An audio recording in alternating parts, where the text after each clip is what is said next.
Yeah, I don't know what's going on today. The GoPro's being stupid. This GoPro is, I'm not a fan of it. It gets hot. It's very glitchy, but it works, I guess. Well, most of the time. But yeah, I've had to redo this video. So I've already kind of done this tank, and I'm just mixing up some more Vepoxy.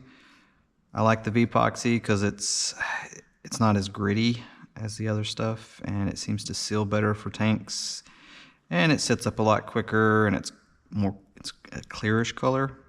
Granted, this is more milky, but when it starts drying, it sets up clear and everything. So, but I finished the other turbine. It is in, and was much faster than the first one. I mean, it only took me like an hour or two to get that one in versus all day with the other one. So let me get something here.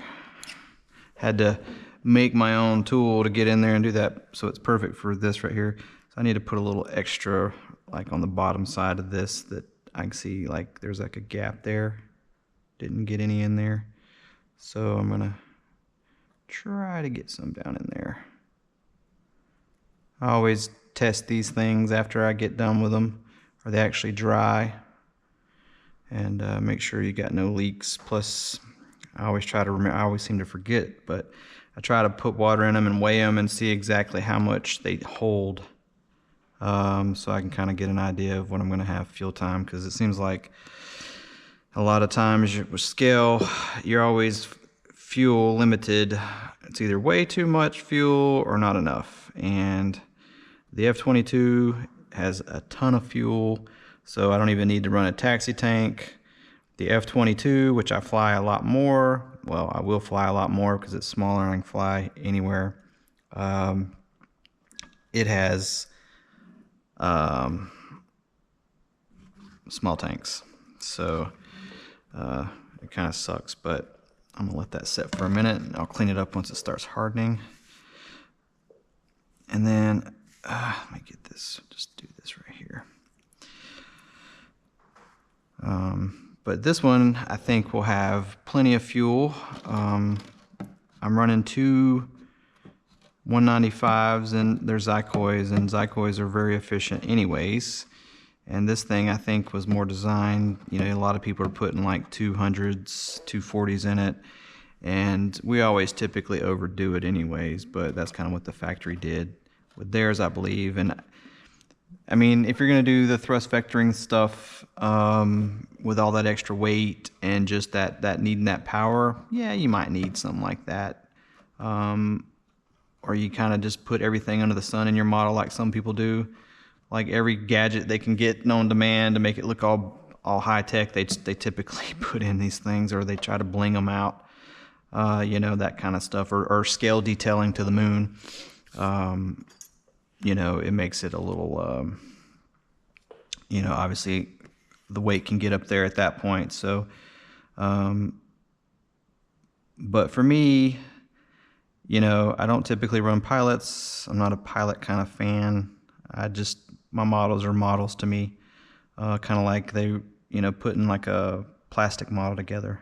You know, I try to keep them where they are just a model to me. I don't know, I'm weird like that. But I like doing the fun pilots, like with the Minions and stuff with the Viper jet, but I typically don't put pilots in my jets.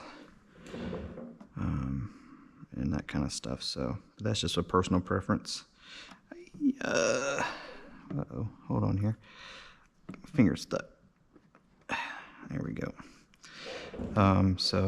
But again, that's just a personal preference. So these 195s are really, well, should be plenty of power, even with the ordnance on it, because the ordnance is more streamlined and everything. I should have plenty of fuel with this, and that's what I'm hoping for, because there's nothing worse than having to worry about fuel like I do with that A7. You know, that might be a candidate for a fuel bag in the future when somebody here in the U.S. starts making them or carrying something. That seems like the only place you can get them right now is Europe. but we'll get there. I know pilots starting to put theirs in their jets, and I mean it's cool. It should save some money, right? You know, because you don't have to build these extra tanks, you know, these molds for these extra tanks and everything. So it should, in theory, make a model cheaper. But who knows? All right, so just kind of pushing these in and doing the little twist to kind of help get them seated and get all the gaps filled. And that's it, man. And then I'll go around and clean up here in a second. But moving along, I wanted to get this done. I didn't use these vents. I didn't use it on the aft tank, just because and that's something you got to think about. If you had this on top, you know, of the tank, it wouldn't go into the area. It's very narrow there. So you have to either put it on the front of the tank or do like I did. I just did 1/4 inch. I've done this a ton. 1/4 inch tubing and glued it in right off the front. Yeah, I made it a little long. Actually, I need to pull that one out a little bit more. And that way it'll clear. Because like I said, when you try to pull this tank out, it almost hits right there, so you would never be able to get it in with that fitting. And I didn't use their stock stuff. You know, I'm a high flow guy, especially. You know, I'll put high flow on everything. It's just better. Keeps pressures down and all that stuff. Especially when you're doing like a single engine and it's a big motor. You know, you need a good vent and good flow. It just keeps pump pressures down. You don't see nowhere near as many flame out issues and restrictions. So a lot of people forget about the vent. You know, they'll put too small a vent, but you just got to remember too, no matter what your system is, from the UAT, as it leaves the UAT down to the pump, everything back is restricted to the smallest fitting. So you could have, you know, in your fuel line, you could have like 8mm or 6mm fuel line and then have a fitting that's only 4mm, and there you go, you're restricted.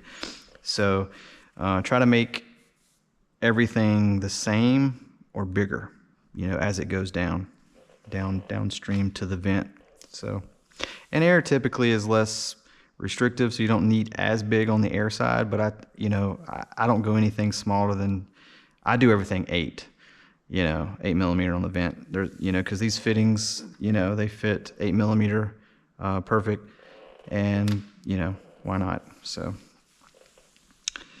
doesn't matter what kind of carburetor you got, man. If it doesn't have an exhaust to push all that stuff out, you're killing yourself. So, you can put the biggest intake on a vehicle you can, especially these diesel trucks. But if your exhaust is like choking it, then you're limited to that. So, but that's it. I'm gonna let this stuff set up, and then I'll start making the clunk lines.